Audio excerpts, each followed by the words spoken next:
हातकलंगडे वडगावचं आता मंजूर झालेलं आहे. हातकलंगडेचाही मंजूर आहे. तर हातकलंगडेला पूर्वी जागा होती ती जागा परत नगर शासनाने ताब्यात घेतलेली आहे. आता 9 एकर जागा तर कलेक्टर तहसीलदार साहेबांनी तात्काळ आम्ही ती 9 एकर जागा उपलब्ध करून देऊ आणि ती जागा कलेक्टरने प्रस्ताव पाठवू असं साहेबांनी सांगितलेलं आहे आणि त्याची कारवाई चालू आहे.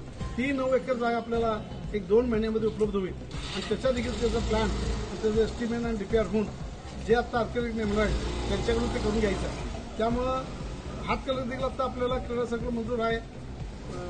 उपरीमध्ये तर आता मंजूर आहेच. उपरीमध्ये आता क्रीडा सर्कल आहे पण त्याच्यामध्ये दुरुस्ती करण्यासाठी निधी आपल्याला बुक करून घ्यायचा. हातकलंगडे तालुक्यामध्ये तिन्ही शहरामध्ये आज क्रीडा सर्कल होणार आहे. वडगावमध्ये होणार आहे, हातकलंगडेमध्ये होणार आहे आणि उपरीमध्ये आहेत पण त्याला दुरुस्ती करायची. तर तिन्ही क्रीडा सर्कल या वर्षाभरात कार्यान्वित करून इथल्या तरुण मुलांना खेळाडूंना इथं त्यांना प्रोत्साहन देण्यासाठी या क्रीडा सर्कलची उपलब्धता करून देणं हे गरजेचं आहे आणि त्यासाठी आम्ही सर्व मंडळी प्रयत्न आहोत. तर तुम्हाला त्याचं एस्टिमेट मिळाल्याशिवाय तरी पण आपल्या कोटीची आता मागणी होईल. क्रीडा आपल्या वडगावला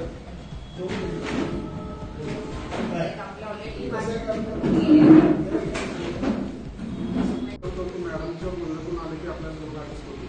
तर असं न करता बहुतेक डोक्यामध्ये विचार केला मोठ्या प्रमाणात कसं केलं इनडोअर आउटडोअर ट्रॅक ह्या सगळ्या गोष्टी त्यामध्ये धरून जास्तीत जास्त 20-25 कोटीपर्यंत कसं घेता येईल. त्यानंतर माननीय बापूसाहेब आहेत आमचे आमदार साहेब त्यासाठी प्रयत्न करतातच आणि आपल्याला जास्तीत निधी मिळेल. आपलं लक्ष तरी मोठं ठेवा पूर्वी छोटं लक्ष ठेवलं तर काहीच करू नये. लक्ष आपलं मोठंच होते आणि मोठं क्रीडा संकुल तिथं तयार करूया.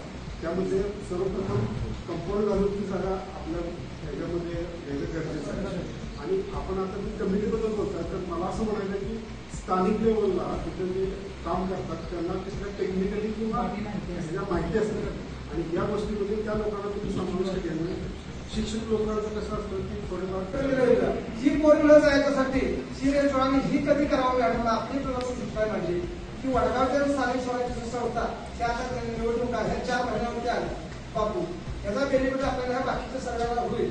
त्याच्यासाठी आपण लवकरात लवकर त्या जागेचं हे करावं आपले अक्वेशन करावं त्या जागेचा नारळ फोडावा आणि ती झालं तर आम्हाला काय तर सामुदायिक क्रीडाप्रेमींना तिथे एकत्र जमावं जेणेकरून आपल्याला त्या भविष्यात फायदा होईल असं माझं वैयक्तिक मत आहे. का क्रीडा सर्कलची मीटिंग इथं आयोजित करण्यात आली होती.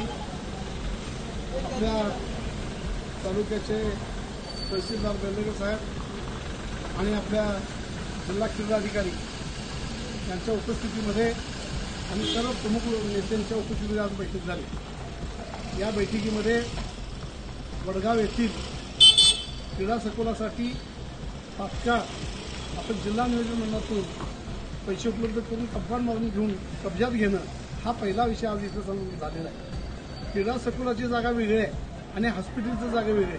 त्याच्यात कुणी गल्लत करू नये आणि गैरसमज करून घेऊ नये. ही क्रीडा संकुलासाठी 10 एकर 38 गुंठे जागा मंजूर झालेली आहे आणि ती वेगळी जागा आहे आणि आपल्या हॉस्पिटलसाठी जी जागा आहे ती जागा वेगळ्या बाजूला आहे. त्यामुळं दोन्ही जागा वेगवेगळ्या आहेत आणि क्रीडा विभागाच्या साठी जी जागा दिलेली आहे ते क्रीडा संकुलची आता आपल्याला करायचं आहे. पहिल्या टप्प्यामध्ये आपल्याला आता आर्किटेक्टची नेमणूक करणे आणि आर्किटेक्टकडून प्लॅन तयार करून घेणे त्याच्यानंतर डीपीआर तयार करून घेणे आणि त्या अनुषंगानं प्रस्ताव राज्य शासनाकडे पाठवून पैसे उपलब्ध करून घेण्याचा विचार आहे. त्याचबरोबर आता जिल्हा नियोजन मंडळाकडून 2 कोटीचा निधी उपलब्ध करून त्याच्या जागेवर कंपाऊंड बांधणं आणि अनुषंगिक कामं आपल्याला करायची आहे. त्यामुळं लवकरात लवकर वर्षाभरात आपलं क्रीडा संकुल चालू व्हावं ही भूमिका आमच्या सगळ्यांचीच आहे आणि त्यामुळं आजची मीटिंग झालेली आहे. त्याच्यामध्ये सर्व प्रतिनिधी उपस्थित होते आणि म्हणून सगळ्यांचं सहकार्य अपेक्षित आहे आणि चांगल्या पद्धतीने काम करणं हे आज इथं निर्णय झाले.